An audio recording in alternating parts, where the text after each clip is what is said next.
Morning पाठ हिंदी की सहायक पुस्तक वितान से पाठ 2 जूझ। देखिए, पाठशाला जाने के लिए मन तड़पता था, लेकिन दादा के सामने खड़े होकर यह कहने की हिम्मत नहीं होती कि मैं पढ़ने जाऊंगा। डर लगता था कि हड्डी पसली एक कर देगा, इसलिए मैं इस ताक में रहता कि कोई दादा को समझा दे।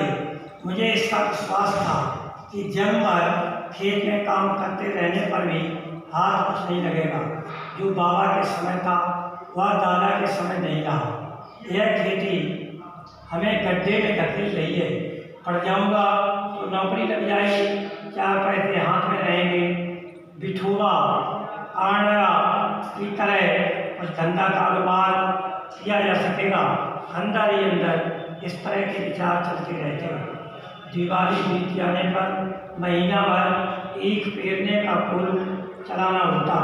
कोलू जरा जल्दी शुरू किया तो दादा की समझ से ईख की अच्छी खासी कीमत मिल जाती, या उसकी समझ कुछ हद तक सही थी। जब चारों ओर कोलू चलने लगते तो बाजार में गुड़ की बहुतायत हो जाती और भाव नीचे उतर आते। उस समय नंबर 1 और नंबर 2 का गुड़ बहुत आता और हमारे जैसे खेतों पर ही बनाए गए नंबर 3 के गुड़ को कौन पूछता। बाकी के किसान दूसरे ढंग से विचार करते थे।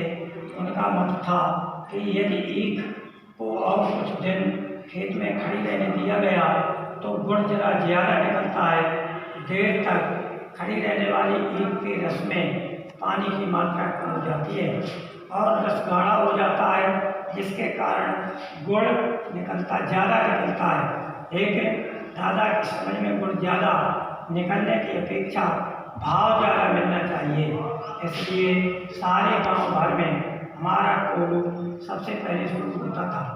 इसी कारण वह इस वर्ष भी शुरू हुआ और हम उससे जल्दी निपट गए, आगे के काम में लग गए।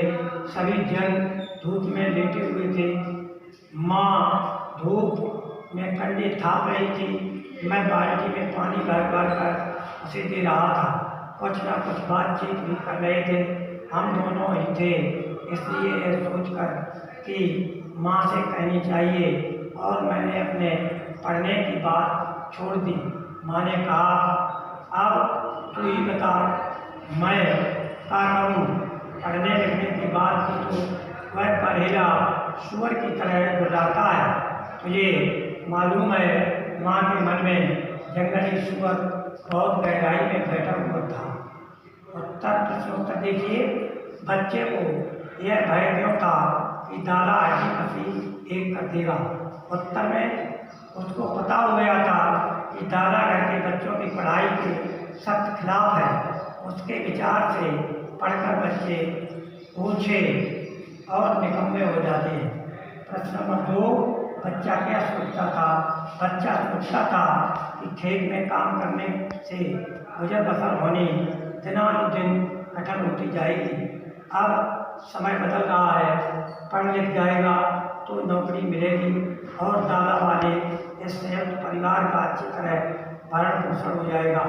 प्रश्न नंबर 3, आपकी दृष्टि से बच्चा समझदार है या बेवकूफ़? उत्तर, मेरी दृष्टि से बच्चा छोटी उम्र से ही गहरी सोच रखने वाला बुद्धिमान बच्चा है। उसका शिष्टाचार ही है कि वह दादा के आगे जिद नहीं कर रहा है। होमवर्क में प्रश्न नंबर 1, 2, 3 लिखना दर्शाओ।